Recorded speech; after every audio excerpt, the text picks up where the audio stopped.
নতুন বন্ধুদের স্বাগত জানিয়ে পুরনো বন্ধুদের শুভেচ্ছা জানিয়ে আমি শুরু করছি আমার এপিসোড। এটা করছি ডিম তেলানি।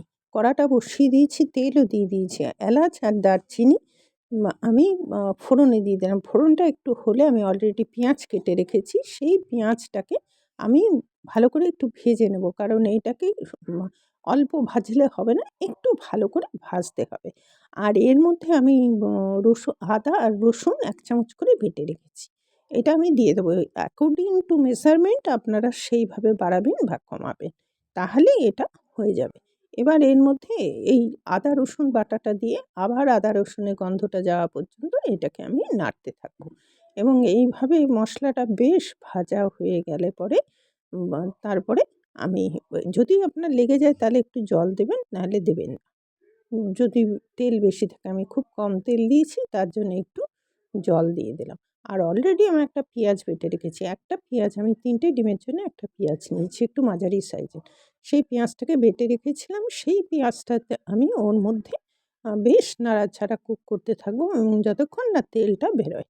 এবার এর মধ্যে সেটা দেওয়ার পরে আমি শুকনো লঙ্কার গুঁড়ো দিয়ে দিলাম, আর দেবো, হলুদ গুঁড়ো দেবো, নুন তো দিতেই হবে।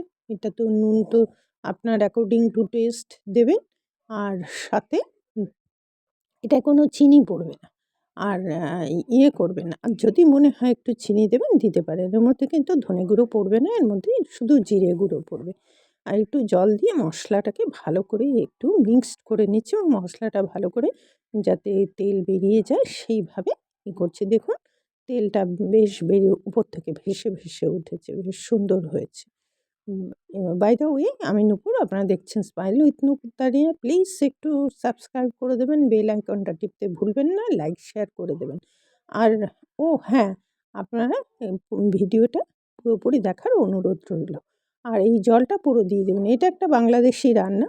বাংলাদেশি রান্না তো যে কোনো জায়গায়, সে নেত্রকোনাই হোক আর ঢাকাই হোক, ময়মনসিংহই হোক, যেখানেই হোক, এটা রংপুরের রান্না, এটা বেশ ভালো হয় খেতে। ওদের রান্নাগুলো খুবই ভালো হয়।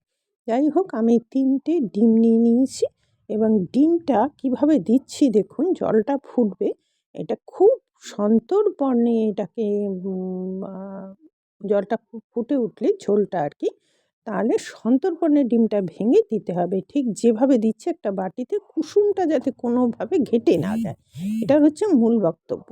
এবার ওই ডিমটা দিয়ে কিছুক্ষণ আমি ওয়েট করব, কারণ একটার সাথে আরেকটা যাতে লেগে না যায়, একটু যাতে ধরে যায়। এটা যখন একটু ধরে গেল, সেকেন্ড ডিমটা আমি আবার ঠিক কিন্তু ওইভাবে দেবেন, পরপর দেবেন না। একটা হয়ে গেলে খানিকটা ও জায়গাটা নিয়ে নিলে পরেরটা আবার দেবেন। এই 2টো ডিম দিয়ে দিলাম। দেখুন আমি একটু টাইম নিয়ে করছি, পরেরটা আবার দিয়ে দিলাম। দিয়ে এটাকে আর হাত দেবেন না, এই কড়াইয়ে নাড়াচাড়া করবেন না, খুন্তি দেবেন না, এটাকে শক্ত হতে দিন। যতক্ষণ না শক্ত হবে ততক্ষণ পর্যন্ত কিন্তু এটাকে মানে রাখতে হবে। দেখুন শক্ত হয়ে গেছে, ডিমটা হয়ে গেছে অলরেডি। এবার এটা পরিবেশনের পালা। এতক্ষণ আমার সাথে থাকার জন্য আপনাদের অশেষ ধন্যবাদ। প্লিজ একটু পাশে থাকবেন। সুস্থ থাকুন, ভালো থাকুন। টাটা। পরবর্তীতে দেখা হচ্ছে আবার।